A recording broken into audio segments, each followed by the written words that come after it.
Hey friends, it's Jordan and welcome back to my channel. Today I'm going to be telling you all of the books that I read in the month of April.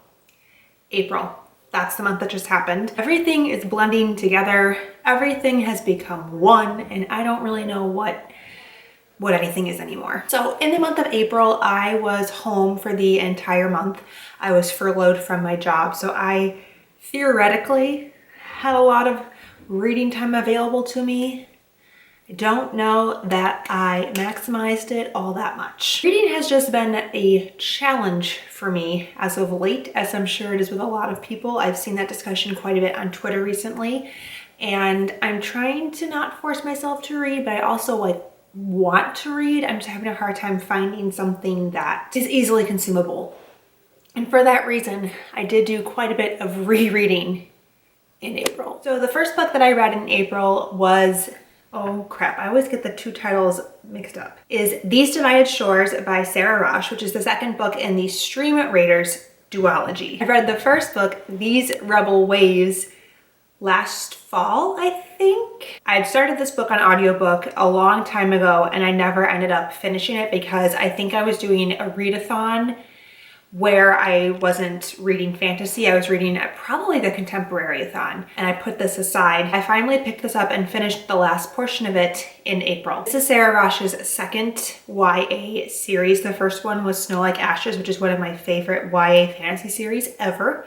And this one follows pirates and heretics and rebels. Lots of good things. We have three main characters. One's a pirate, one's a rebel, one's a heretic. And there is this island offshore from a larger continent, and they used to be ruled by the larger continent.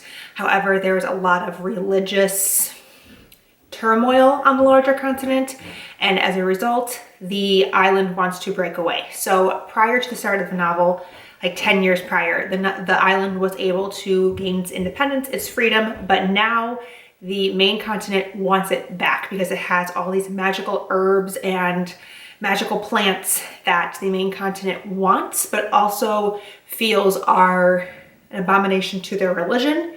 So they're reinvading the island. We follow the son of the king of that continent, and then we follow a pirate living on the island, and then a rebel living on the island. And this was obviously the sequel and the conclusion. I think I read this series at the wrong time.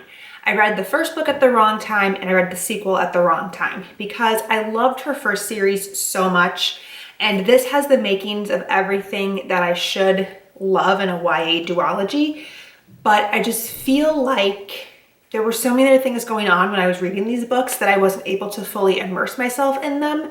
And I feel like the audiobook, while I enjoyed it, wasn't maybe the best route for this. I would still recommend it though, because I think it's a really solid, great YA series, and I think there's a lot of really great representation in it, and it explores a lot of really interesting religious political power dynamics and like a conquered people being freed and then it being threatened again. A lot of interesting things to unpack within the series, but I just felt like I should have maybe not read it at this time. The relationships and the characters were great. The world was really interesting and really rich and very different from anything I've read before. I think like a 3-star. I don't know what I really feel about this. I think I gave it a 3-star on Goodreads. She has a TikTok, and it's the greatest thing ever. I love her TikTok. I love TikTok in general. We've become very well acquainted in April. The next book that I read in April was Queen of Shadows by Sarah J Maas, which is a reread.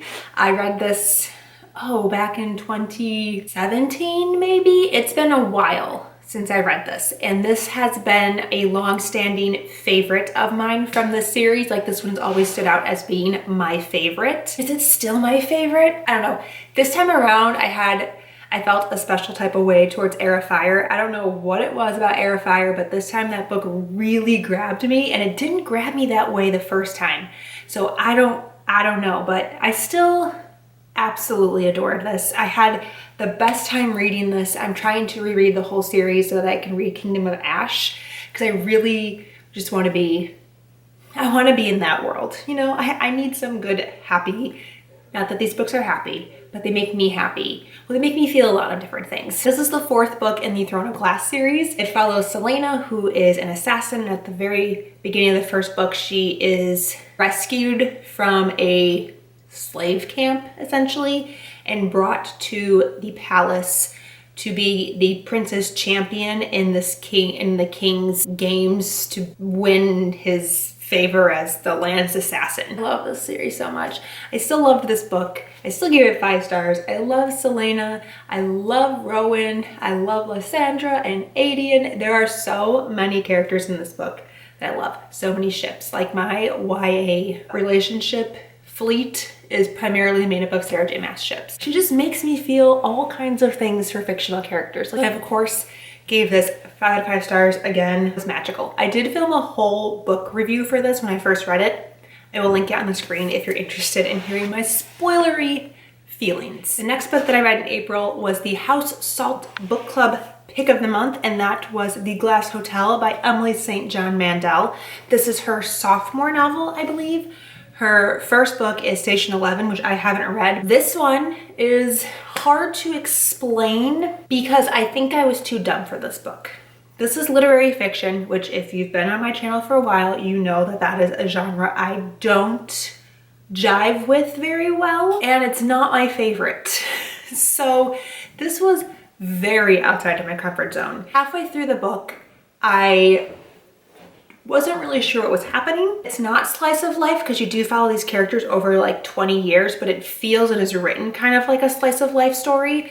And then halfway through the book, it's revealed that we are following a Ponzi scheme, which is not a spoiler, that is in the synopsis, but I just forgot that that was the whole point of the novel. And so this Ponzi scheme is all revolving around the 2008 crash. The novel opens with a young woman going over the side of the boat. And the whole novel is a recollection of how she gets to this point and how several different characters' lives all impact and touch each other. And that kind of is all because they're revolving around this Ponzi scheme. This is really a great book for somebody who is in a book club, somebody who reads books for discussion with other people, for a school project, for like when I read this, I really felt like I was reading a book for like an English literature class. It felt very heavy with themes and with like imagery and with other literature terms that I don't know, but there seemed to be a lot of like moral implications to take away from this. And I left our live show feeling much differently about the book than when I went into the live show. After discussing it with people and hearing smarter people talk about the book, I found it to be like a very brilliant dissection of like the kingdom of money and what having wealth and having resources and connections does to a person, how it's like this untouchable entity. I wrote down some other really smart things on my Goodreads review. Oh yes, there's conversations on wealthy class, the value of education, and transactions people make with other people. I sound so smart. It is like a very rich and smart novel, and it really makes you think. It's a great book to discuss. So if that's something that you like to do, I would definitely recommend this to you. If you're like a casual reader who just like reads for fun and you don't really discuss books with anybody, or you don't look for like deeper meanings in books, I don't know that this would be like the most enjoyable thing for you. So for like its smartness, I gave it a 4 out of 5 stars. And then for my personal enjoyment, I gave it a 2 out of 5 stars. So like in the middle, I gave it a 3. I will link our live show discussion on the screen if you would like to check it out. I feel like that is a really great way to like absorb the book if you've read it and want someone to discuss it with. And the final book that I read in April was Empire of Storms by Sarah J. Maas. This is the 5th book in the Throne of Glass series. Can you see there was a theme, there was a trend. I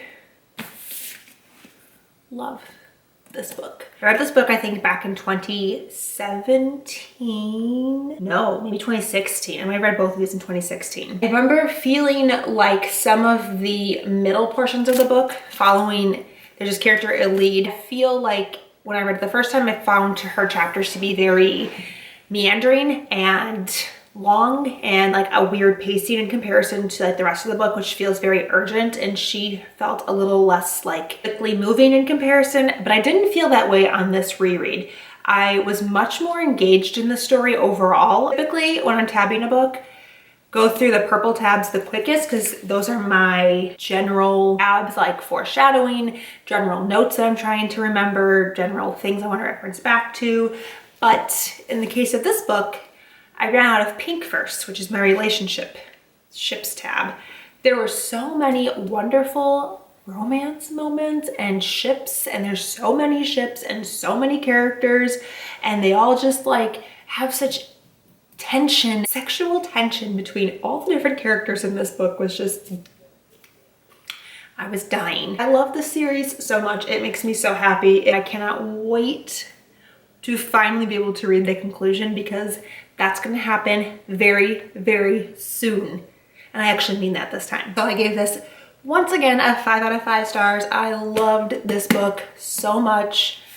I love this series so much. And I have a whole bunch of new theories and thoughts going into the finale. I did do a full like spoiler discussion for this as well when I first read it. I will link that on the screen. Lots of links, it normally doesn't happen, if you want to check that out as well. So that is it. Those are all the books that I read in April. I didn't read very many, but I did read fairly large books. I would love to know what you all read in April. How was April for you guys?